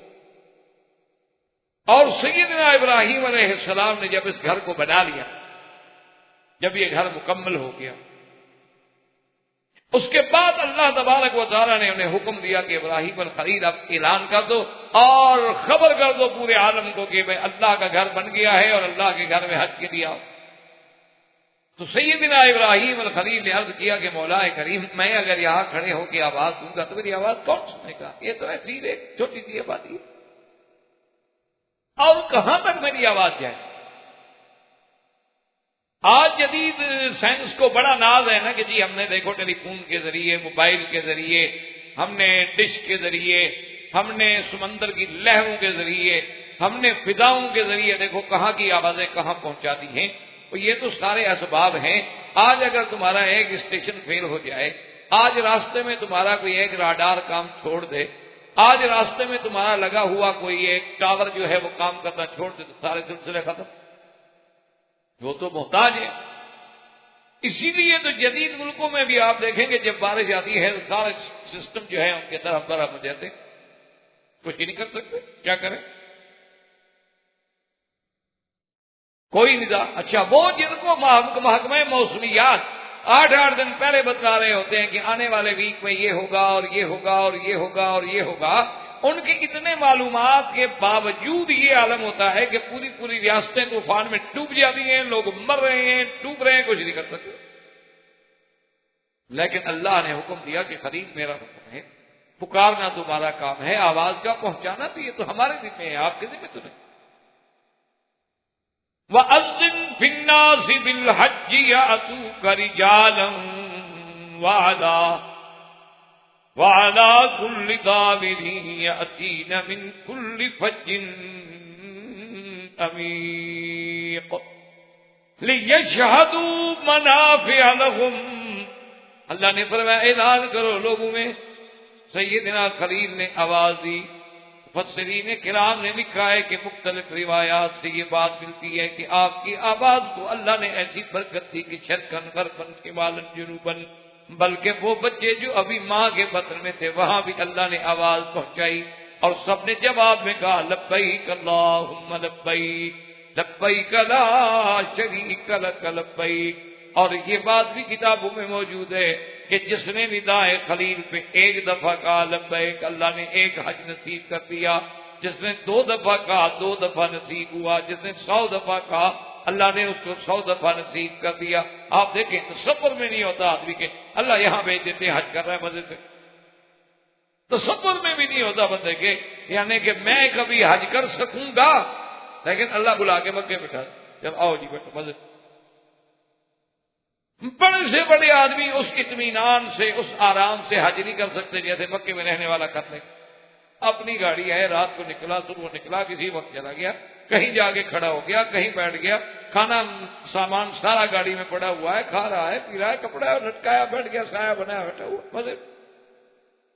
تو اب بنا خلیل جو ہے، بنا کعبہ جو ہے سیدنا ابراہیم خلیل علیہ السلام نے کی، اور خدا کی شان کہ اللہ نے معمار کعبہ کو یہ عظمت بھی بخشی کہ آسمانوں میں بھی اپنے کعبے کے برابر دکھا کہ جب معراج کی رات حضور پاک گئے ہیں تو سیدنا ابراہیم علیہ السلام جس گھر کے ساتھ ٹیک لگا کے بیٹھے ہوئے تھے تو آپ نے پوچھا کہ یہ کیا ہے؟ تو حضرت جبریل نے عرض کیا کہ آپ محمد صلی اللہ علیہ وسلم یہ اللہ کا کعبہ ہے، بیت المعمور ہے۔ جیسے زمین میں کعبہ ہے آسمانوں میں بھی کعبہ، اور وہ کعبہ اگر اللہ اتار دے تو اس کعبے کے اوپر آ کے بیٹھے گا، یعنی کہ یہی کعبہ ہے جو آسمانوں کا۔ اسی لیے حکم ہے کہ جب کعبہ بن گیا، جب اللہ کے گھر کی مسجد بن جاتی ہے تو آسمان تک اس کا حکم ہے اور زمین تک اس کا حکم ہے۔ اب اگر ہم انڈر گراؤنڈ بھی حرم بنا لیں تو نیچے جب نماز پڑھیں گے تو اسی طرح رخ کر لیں گے، ضروری نہیں کہ کعبے کو پہلے نیچے لے جائیں ہم، کہ اس کا حکم جو ہے وہ تحت سرا تھا۔ اسی طرح اگر ہم ہوائی جہاز میں بھی نماز پڑھتے ہیں تو کعبہ تو بہت نیچے ہے، لیکن وجہ کیا ہے کہ بیت المعمور تک کعبہ، تو وہاں بھی سیدنا ابراہیم الخلیل علیہ السلام کو اللہ نے۔ تو اس عظیم واقعے کے بعد، بنائے کعبۃ اللہ کے بعد، اب سیدنا ابراہیم الخلیل علیہ السلام پر ایک دوسرا امتحان، اسی لیے قرآن نے کہا ہے نا، اسی سورۃ البقرہ میں آپ نے پڑھا ہے، تو اس ایک حرف پہ اگر غور کریں آپ تو سارے مسئلے وَإِذِ ابْتَلَىٰ إِبْرَاهِيمَ رَبُّهُ بِكَلِمَاتٍ فَأَتَمَّهُنَّ، کہ اللہ نے ابراہیم علیہ السلام کو بعض کلمات کے امتحان میں ڈالا، لیکن ابراہیم نے وہ کلمات پورے، جیسے دوسری جگہ قرآن کہتا ہے وَإِبْرَاهِيمَ الَّذِي وَفَّىٰ، کہ میرا ابراہیم ایسا سچا ہے کہ اس نے جو میں نے حکم دیا وفا کی، پورا کر دیا۔ یہ شان کے قریب اب دوسرا حکم جو ملا انہیں وہ ایک عظیم ابتلا کہ اپنے بیٹے کو میرے راستے میں ذبح کرو، یعنی اندازہ کریں کہ پہلے تو اپنے بیٹے کو چھوڑ آؤ، بیٹا چھوڑ آؤ، بیوی چھوڑ دو، ایسی جگہ چھوڑ دو بندہ کوئی نہیں، پانی کوئی نہیں، آبادی کوئی، اور ان کے لیے تم بھی کچھ نہیں کر سکتے، بچ جاؤ واپس چلے۔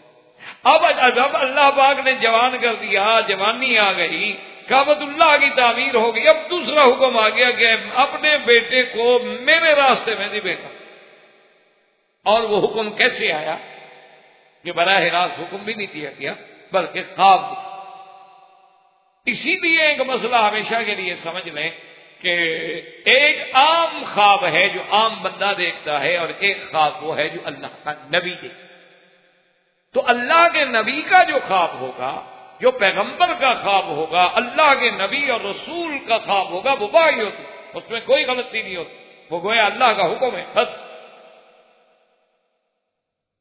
اس کی وجہ یہ ہے یاد رکھو کہ جو ہم خواب دیکھتے ہیں وہ تین قسم پہ ہوتے ہیں۔ ایک تو یہ ہوتا ہے کہ جو دن میں ہم باتیں کرتے رہے، کسی کام میں الجھے رہے، کوئی پریشانی تھی یا کوئی خوشی تھی یا غمی تھی، وہی رات کو وہی ہمارے لاشعور سے شعور میں آتی رہی، وہی چیزیں ہمارے سامنے دوڑتی رہیں۔ ایک تو یہ چیز ہوتی،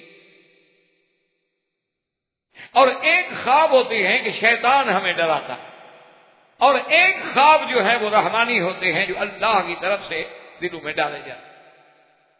ان کی ظاہری علامات یہ ہیں، مثلا آپ جو دن میں ایک موضوع میں، ایک تقریر میں، ایک بات میں تھے، اور رات کو آپ سوئے دیکھ رہے ہیں کہ مسجد ہے اور وہاں ساتھی بیٹھے ہیں، تو وہی بات دماغ میں آ رہی ہے جو لاشعور میں تھی، کوئی نئی بات نہیں۔ اور ایک ہے کہ شیطان ڈرا رہا ہے، وہ کبھی جانور بن کے، کبھی سانپ بن کے، کبھی کوئی چیز بن کے، کبھی کوئی چیز بن کے۔ اس کا علاج بھی حضور نے بتلا دیا کہ بائیں طرف 3 دفعہ تھوک دیں اس کی حکارت کے لیے، اور 3 دفعہ پڑھیں لا حول ولا قوت الا باللہ العلی العظیم، اور کروٹ بدل لیں اور سو جائیں، اور کسی کو اس خواب کا ذکر نہ کریں، آپ کو کوئی نقصان نہیں۔ اور بعض خواب ایسے ہوتے ہیں جو رحمانی ہوتے ہیں، اس کی علامت یہ ہے کہ بندہ نماز پڑھ کے سویا ہے، تہجد کا وقت ہے، رات کا آخری پہر ہے، اور یہ عین اللہ کے نزول رحمت کا وقت ہے، اور اس وقت ایک بندہ خواب دیکھ رہا۔ اچھا یہ بھی یاد رکھیں کہ جتنے صالحین ہوتے ہیں، جتنے اللہ والے لوگ ہوتے ہیں، چونکہ وہ باوضو سوتے ہیں، اللہ کے ذکر کر کے سوتے ہیں، تو ان کے خواب زیادہ قریب سچے ہوتے ہیں، کیونکہ خواب جو ہے یہ بھی ایک جز ہے نبوت۔ اچھا اب جہاں پیغمبر کا مسئلہ، تو اللہ کے نبی کو تو شیطان دخل دے نہیں سکتا، تو اب لا محالہ ان کا تعلق رحمان سے ہوا، تو ان کے دماغ میں جو بات ڈالیں گے تو رحمان ڈالیں گے، جب رحمان ڈالیں گے تو وحی ہوگی۔ اس لیے نبی کا خواب بمنزلے وحی۔ ہمیں کیا ہے، یعنی کیا مطلب، آج اگر کوئی اللہ کا ولی خواب دیکھے کہ اپنے بیٹے کو ذبح کر دو، تو اس کا مطلب یہ نہیں کہ وہ ذبح کر دو، اس کا خواب وحی، اللہ کا حکم نہیں۔ اس کا مطلب یہ ہوگا کہ تم کوئی خیرات کرو۔ لیکن اللہ کا نبی اگر دیکھے وہ، تو اس کا مطلب ہے کہ اللہ کا حکم ہے۔ تو اللہ تبارک و تعالیٰ نے سیدنا ابراہیم علیہ السلام کو خواب میں دکھلایا، اور جب خواب میں حکم ہوا تو اس کے بعد سیدنا ابراہیم علیہ السلام، بعض روایات میں یہ بھی آتا ہے کہ آپ نے یہی خواب جو ہے 3 دفعہ دیکھا، اور دیکھ رہے ہیں کہ میرے ہاتھ میں چھری ہے، اور میں نے اپنے بیٹے کو لٹایا ہوا ہے اور اس کو ذبح۔ اور اسی ضمن میں آپ حضرات یہ بات بھی یاد رکھ لیں کہ ایک بڑا اختلافی مسئلہ ہے کہ ذبیح کون ہیں، یعنی جو اللہ کے راستے میں قربان ہوئے وہ ابراہیم علیہ السلام کا کون سا بیٹا ہے، تو اس میں اختلاف ہے۔ بعض علماء کہتے ہیں سیدنا اسماعیل علیہ السلام ہے، اور بعض کہتے ہیں سیدنا اسحاق۔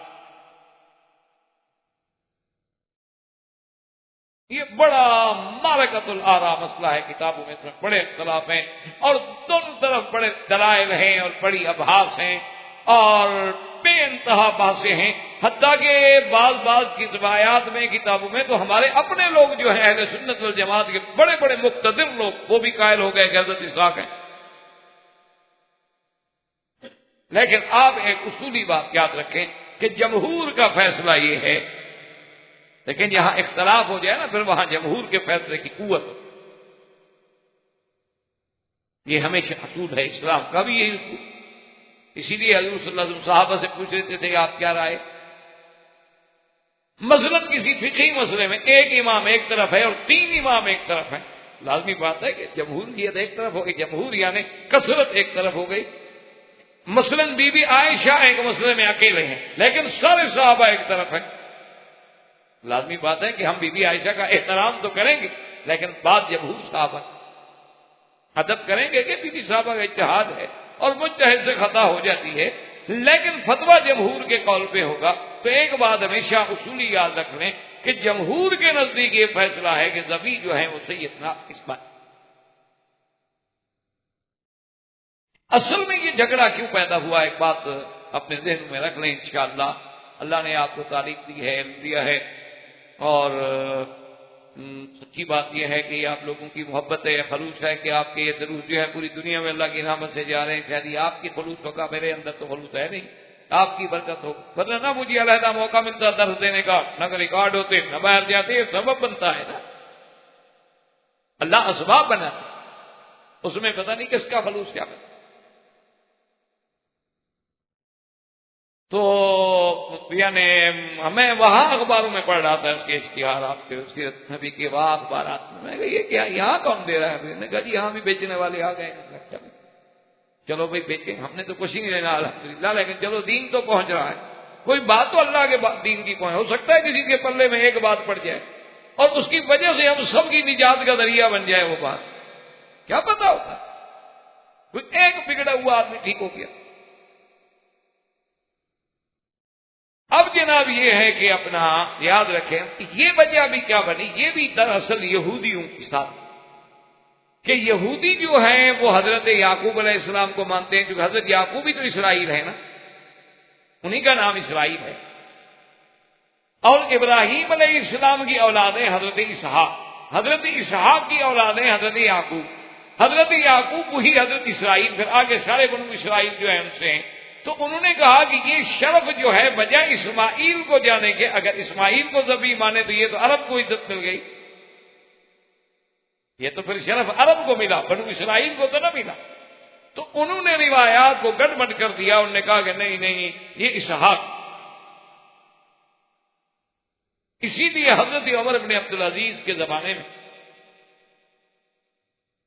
انہیں جب پتا چلا کہ فلاں ایک یہودی عالم جو ہے وہ مسلمان ہو گیا ہے تو آپ نے فوراً اس کو بلایا، آپ نے کہا بھی کیونکہ تم عالم ہو، ان کے بہت بڑے یعنی راہب ہو، اور اللہ نے تمہیں اسلام بھی نصیب کر دیا ہے، مجھے تو ایک صحیح بات بتا دو کہ ذبیح کون ہے، اسحاق ہے یا اسماعیل ہے؟ انہوں نے کہا حضرت صحیح بات جو ہے وہ ذبیح حضرت اسماعیل، لیکن یہود یہ نہیں چاہتے تھے کہ یہ شرف اور یہ عزت جو ہے عرب کو ملے، وہ چاہتے تھے کہ یہ شرف بھی ہمارے سے۔ اور دوسری بات یہ ہے کہ اگر آپ قرآن پر غور کریں گے تو قرآن تو ہر مسئلے کا خود حل کرتا ہے نا جی، تو قرآن یہ کہتا ہے جب آپ یہ سارا پڑھ لیں گے کہ فَبَشَّرْنَاهَا بِإِسْحَاقَ وَمِن وَرَاءِ إِسْحَاقَ يَعْقُوبَ، اللہ فرماتے ہیں کہ پھر ہم نے حضرت ابراہیم علیہ السلام کو بشارت دی اسحاق کی، اور اسحاق کے بعد یعقوب کی بھی، یعنی ہم آپ کو بیٹا دیں گے، وہ بھی نبی ہوگا اسحاق، پھر اس کا بیٹا یعقوب بھی نبی ہوگا۔ تو جس کو یہ خبر دی جا رہی ہو کہ آپ کو بیٹا دیں گے، آپ کے بیٹے کا پھر بیٹا ہوگا، اس کو کہو کہ ذبح کرو، کیا مطلب؟ بھئی جب اس نے رہنا ہے اس کا آگے بیٹا بھی ہونا ہے، پھر اس بیٹے نے بھی نبی بننا ہے، اس کا مطلب ہے وظیفے تو نہیں ہوگا۔ جب وظیفے نہیں ہوگا تو پھر تو ڈرامہ ہو گیا، قربانی تو ہوئی نا۔ وہ تو ابراہیم علیہ السلام کو پتا ہے کہ یہ وظیفے نہیں ہوگا، کیونکہ آگے تو اس کا بیٹا پھر نبی بنے گا، ایک کھلی چیز۔ اور دوسری بڑی بات یہ ہے کہ حضور صلی اللہ علیہ وسلم نے ایک دن ارشاد فرمایا کہ انا ابن الذبیحین، فرمایا کہ میں دو ذبیحوں کا بیٹا ہوں۔ صحابہ حیران ہو گیا، انہوں نے کہا جی حضور کیسے؟ آپ نے فرمایا تمہیں پتا ہے کہ اللہ نے مجھے ملک اسماعیل سے چنا ہے، اور اسماعیل بھی ذبیح ہیں، اور میں عبداللہ کا بیٹا ہوں، اور عبد المطلب نے نظر مانی تھی کہ اگر زمزم مل جائے تو میں اپنا ایک بیٹا ذبح کروں گا۔ جب زمزم مل گیا، قرآن ڈالا تو عبداللہ پہ قرآن نکلا، میرا باپ ذبیح بن رہا تو اللہ نے بچا لیا، جیسے اسماعیل علیہ السلام کو بچا لیا ایسے عبداللہ بھی بچ گئے، ورنہ تو اگر اسماعیل علیہ السلام ذبح ہو جاتے پھر آگے نسل نہ چلتی، اور اگر آگے چلتی اور عبداللہ ذبح ہو جاتے تو پھر حضور صلی اللہ علیہ وسلم پیدا نہ ہوتے۔ تو یہ تو ایک اللہ کی حکمت تھی کہ اللہ نے انہیں بھی بچا لیا اور انہیں بھی بچا لیا، لیکن میں ہوں تو ابن الذبیحین کہ میرا ابا عبداللہ بھی ذبیح ہے اور میرا ابا اسماعیل بھی ذبیح ہے۔ تو جب حضور صلی اللہ علیہ وسلم نام لے کر وضاحت کرتے تو پھر ہمیں کسی شک و شبہ میں پڑنے کی کیا ضرورت؟ اور تیسری سب سے بڑی دلیل یہ ہے کہ بچپن میں، یہ چھوٹی عمر میں حضرت اسحاق تو مکے میں آئے ہی نہیں، ان کا تو مکے میں آنا ثابت ہی نہیں، بڑی عمر میں تو تشریف لائے، کیونکہ ہر نبی آئے ہیں اللہ کے قابل، ہر پیغمبر نے حج کیا ہے، طواف کیے ہیں، مکے میں تشریف لائے ہیں، لیکن بچپن میں آنا جو ہے حضرت اسحاق کا ثابت ہی نہیں، وہ تو صرف حضرت اسماعیل کا ثابت۔ اور یہ بھی حضور صلی اللہ علیہ وسلم کی روایات سے ثابت ہے کہ رحم اللہ ام اسماعیل، اللہ اسماعیل کی اماں پہ رحمت فرمائیں کہ اگر وہ زمزم کو نہ روکتی تو ایک نہر معین بن جاتی پوری دنیا میں۔ وہاں بھی حضور نے فرمایا رحم اللہ ام اسماعیل، اسماعیل کی اماں، اور اسماعیل کی اماں ہاجرہ ہیں۔ اس لیے یاد رکھیں کہ یہ سارے دلائل اور جمہور کا فیصلہ اسی طرف ہے کہ ذبیح جو ہے وہ سیدنا اسماعیل علیہ السلام ہے۔ اللہ نے خواب میں حکم دیا حضرت ابراہیم علیہ السلام کو، حضرت ابراہیم علیہ السلام لے کے آپ اپنے بیٹے کو لے چل پڑے۔ بڑا تفصیل سے واقعہ ہے جس کو اللہ نے خود قرآن میں لکھا، اس لیے قرآن کہتے ہیں کہ فَلَمَّا بَلَغَ مَعَهُ السَّعْيَ قَالَ يَا بُنَيَّ إِنِّي أَرَىٰ فِي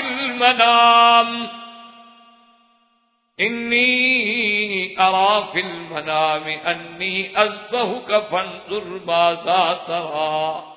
اللہ فرماتے ہیں کہ جب اسماعیل جوان ہو گئے، جب اسماعیل کام کاج کے قابل ہو گئے، ساتھ چلنے کے قابل ہو گئے، دوڑنے کے قابل ہو گئے، آپ اپنے بیٹے کو لے کے تشریف لے گئے، اور اس کے بعد اپنے بیٹے سے خطاب فرمایا کہ یا بنی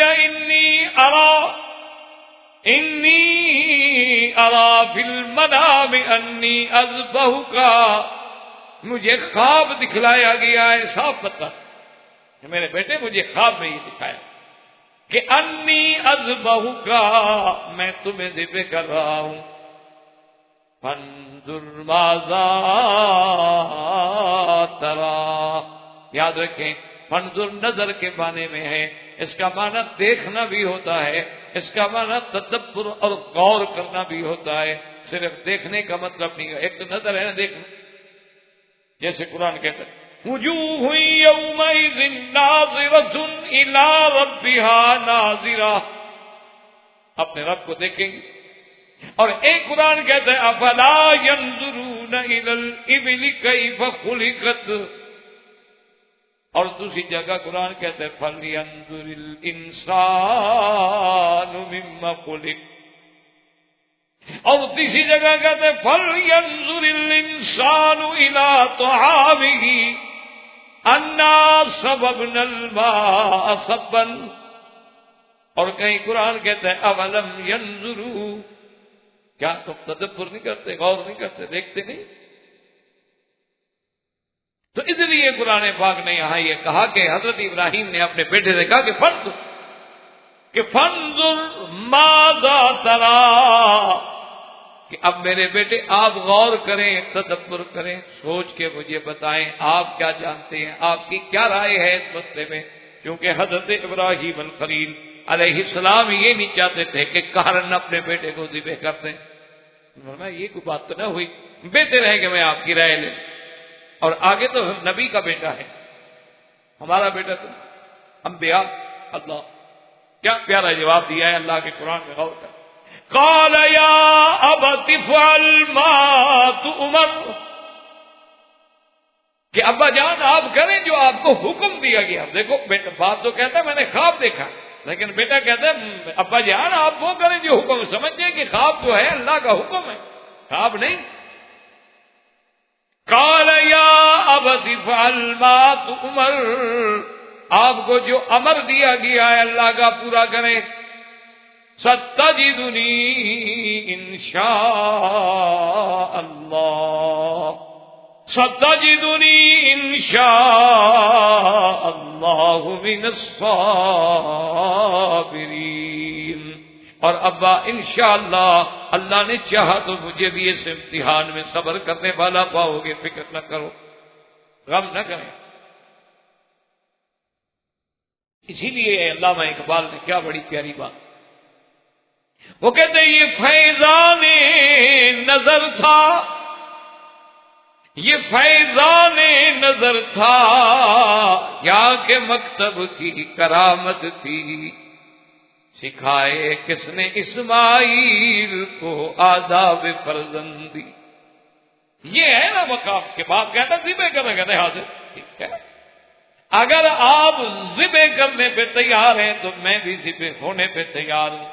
ستجدنی انشاء اللہ، انشاء اللہ من الصابرین۔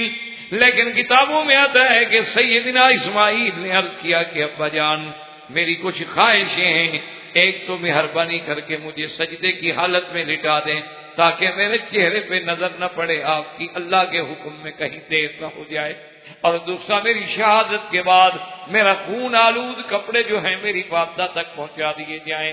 بعد مفسرین نے کہا کہ میرے گھر والوں کو دے دیے جائیں۔ اللہ فرماتے ہیں فلما اسلما وتلہ للجبین، اب جب جناب دونوں تیار ہو گئے، استسلما، اپنے آپ کو اللہ کے حکم کے سپرد کر دیا۔ اور بعض مفسرین کہتے ہیں فلما اسلما، اب جب حضرت ابراہیم نے بسم اللہ اللہ اکبر پڑھا، وَتَلَّهُ لِلْجَبِينِ، اور اپنے بیٹے کو پیشانی کے بل لٹا دیا۔ آپ ذرا اندازہ کریں اس دور پہ، اس وقت پہ کیا کیفیت ہوگی کہ باپ اپنے بیٹے کو لٹا کے اپنے ہاتھ سے ذبح کرنے پہ تیار کھڑا ہو۔ کہہ دینا تو بڑا آسان ہے، کہہ دینا بڑا، لیکن کرنا جو ہے وہ بڑا۔ اپنے بیٹے کو خود لٹا رہے ہیں، خود چھری ذبح تیز کر رہے ہیں، اور لٹانے کے بعد خود ذبح کرنے میں کھڑے، تیار کھڑے۔ اس لیے قرآن خود کہتا ہے کہ فلما اسلما وتلہ للجبین، اب جب لٹا دیا چھری چلک، اب جناب چھری نہیں چلتی۔ ابراہیم علیہ السلام نے پھر زور لگا، چھری چلا، چھری پھر نہیں چلتی۔ حضرت اسماعیل علیہ السلام نے کہا کہ ابا میاں کیا کر رہے ہیں، چھری چلائیں، بس بات ختم ہو، امتحان اللہ کا پورا ہو جائے۔ انہوں نے کہا بیٹا میں تو چلا رہا ہوں، چھری نہیں چلتی۔ کہا اچھا بیٹا ایسا کریں کہ اس کی نوک رکھ لیں، ہو سکتا ہے کہ چھری کا منہ ذرا تیز نہ رہا ہو، اس پر بوجھ دیں۔ لیکن مفسرین نے لکھا ہے اور بعض روایات میں موجود ہے کہ اللہ نے حکم دیا جبریل کو کہ ایک پیتل کی پلیٹ جو ہے نا، وہ بالکل اسماعیل کی گردن کے مطابق وہ ذرا اوپر چڑھا دیں، زور لگانے دیں، ہم ذبح تو نہیں ہونے دیتے۔ اب جناب آگے پیتل کی پلیٹ کیسے ذبح ہو، اب زور لگا رہے ہیں، حتیٰ کہ ایک روایت میں کتابوں میں یہ بھی آتا ہے کہ غصے میں جو آئے نا حضرت ابراہیم اور خلیل، تو چھری کو پھینکا۔ آدمی غصے میں آ جاتا ہے نا، کوئی چیز نہ چلے، کوئی چیز کام نہ کرے، آپ دیکھیں کام کرے وہ کام نہ کرے، ابھی غصے پھینک۔ ابراہیم علیہ السلام نے بھی غصے سے چھری کو پھینکا، تو چھری نے آواز دی اللہ کے حکم سے کہ ابراہیم الخلیل کیوں غصہ کر رہے ہو؟ مجھ پہ کیوں غصہ کر رہے ہیں؟ آپ کہتے ہیں ایک دہی کہ ذبح کر چل، اور مجھے میرا خالق کہتا ہے کہ نہ چل، بتلاؤ میں کس کا حکم مانوں؟ میرے اوپر کیوں غصہ کر رہے ہو؟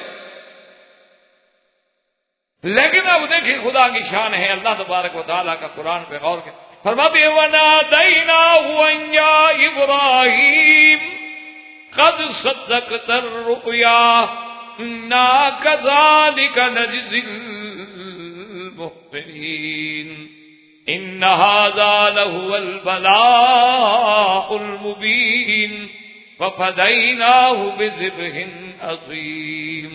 اللہ نے حکم دیا ابراہیم تو سچا، تیری بات سچی ہو گئی، تو نے پوری کر دی، میرے حکم کی تعمیل ہو گئی، تو نے تو اپنا بیٹا ذبح کے لیے پیش کر دیا ہے، لٹا بھی دیا، چھری بھی چلا دی، اب میری مرضی میں بچا لوں۔ اور اللہ نے حکم دیا کہ جبریل جلدی سے لے جاؤ جنت سے ایک دمبا، اکرن بڑا ٹھیک ٹھاک دمبا ہو، سینگ ہوا، جلدی لے جاؤ تاکہ ابراہیم الخلیل کو سمجھ آ جائے کہ بھائی چھری بھی ٹھیک ہے، ذبح بھی ہو سکتا ہے، چھری بھی چل سکتی ہے، لیکن اللہ جو نہ چلنے دے تو ہم کیا کریں؟ اس لیے اللہ تبارک و تعالیٰ نے فرمایا وَفَدَيْنَاهُ بِذِبْحٍ عَظِيمٍ، ہم نے بہت بڑی قربانی جنت سے بھیجی جس کو ابراہیم علیہ السلام نے اپنے ہاتھوں سے ذبح کیا۔ اور یہ بھی روایات میں موجود ہے کہ اس کے سینگ جو تھے وہ کعبۃ اللہ کے اندر رکھے رہے زمانے تک۔ ایک دفعہ حضرت آقا انعامدار صلی اللہ علیہ وسلم نے حضرت عثمان کو بلایا تھا، 6 بجے کے پاس چابی تھی کعبۃ اللہ کی، فرمایا میں جب کعبۃ اللہ کے اندر گیا ہوں تو وہاں اس جانور کے سینگ رکھے ہوئے ہیں، مجھے بات بھول گئی، ان پہ کپڑا ڈال دو تاکہ اندر جا کے نماز پڑھنے والوں کا خیال جو ہے ادھر نہ رہے۔ تو وہ سینگ بھی محفوظ کر دیے گئے تاکہ یاد قربانی جو ہے اسماعیل علیہ السلام کی یادگار رہے، اور اللہ نے اس کے بدلے میں جنت سے مینڈا بھجوایا جو ذبح ہوا، اور اسماعیل علیہ السلام کی قربانی قبول ہو گئی۔ اور یاد رکھیں کہ یہی سنت ہے جو قیامت تک بنی۔ اسی لیے جب حج میں ہم قربانی کرتے ہیں، صحابہ نے پوچھا کہ حضور یہ کیا؟ فرمایا سنت ابیکم ابراہیم، یہ آپ کے ابا ابراہیم کی سنت ہے۔